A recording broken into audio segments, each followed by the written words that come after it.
defensive background. You're gonna be mad you said Darius, first of all. So Slay. Yeah. He's just got a great energy about him. He comes in every day ready to work. And that's important, that energy that you bring every day, because not every day you're gonna there's gonna be days that I come in here, I'm like, and you got to come in, you got to get ready to go, and he brings it, and that's contagious. Like, I really believe that when you bring energy constantly every day, and that's just who you are, that's contagious. And then he's got really high football IQ. Slay is a really smart football player, extremely smart football player that can identify things and just seems to make timely plays because of it all over the field. And then his mode to be able to want to help people. He wants to help his teammates. He loves his teammates. He wants to help his teammates, and that's just something I've noticed every day since I've been here.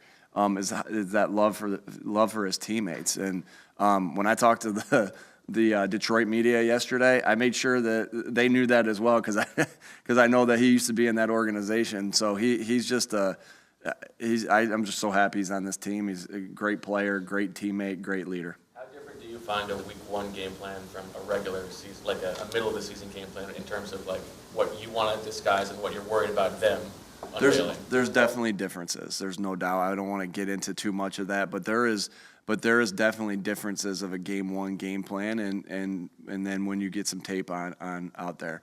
All right, there's things that there's things that we're never going to see from them that they're going to show, and they're going to be things that we show them that they've never seen. And so that's exciting to be able to go in and see how those things are going to work out. Obviously we're putting them in the plan because we think they're going to work well.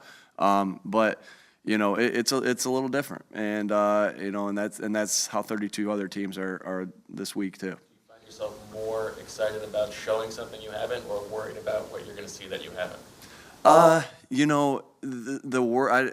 don't go into it with a worry ever, because the reps are there, the practice time's there, the detail has been there, right?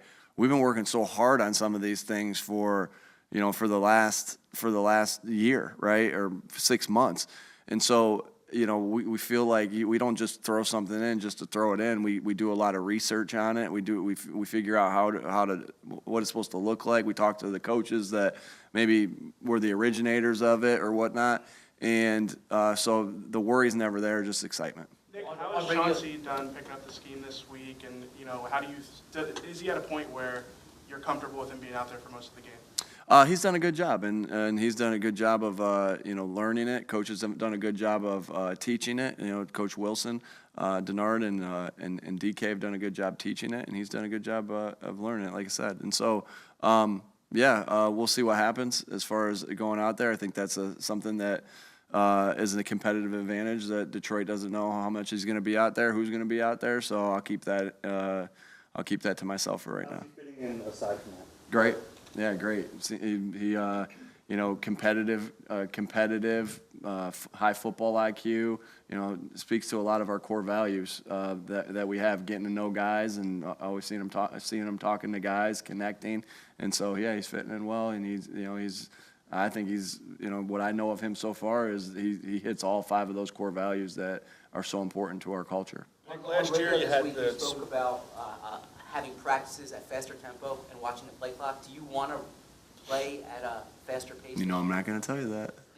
I'm not going to tell you that, Zach. You'll see, right? You'll see. But and sometimes it's you want to push the tempo, but also sometimes it's for conditioning. So obviously I'll keep that one in, and but it's always good to push that tempo in practice for sure. Like last year, the offense went through Smith and Goddard. This year you had A.J. Brown to that mix. How challenging is it to make sure those 3 guys get their share of targets and to ride the hot hand through the course of the game? Sure. I definitely won't ever look at that as a challenge. That's hopefully you have the trust of the guys that and you've connected with the guys enough that they understand the game plan. You tell them the why behind the game plan. You tell them what's going on. Of course, all those guys are going to want the ball because they're all competitors. They're all really good players. They all know if they touch the ball, they can help us win.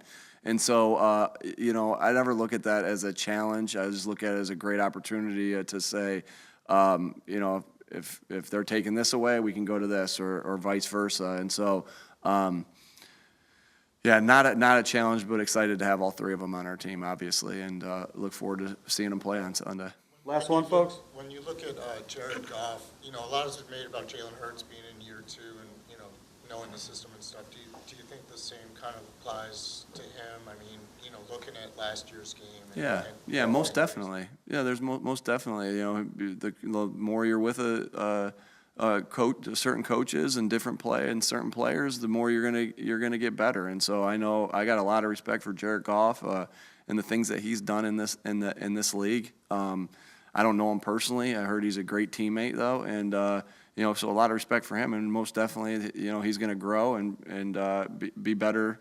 Every day probably. And I don't know that for sure, but I mean, I'm not trying to put him into the mode of like get better every day, but I'm imagining that, yeah, he's improved, right? Because I think highly of him as a player. All right. Thanks, folks.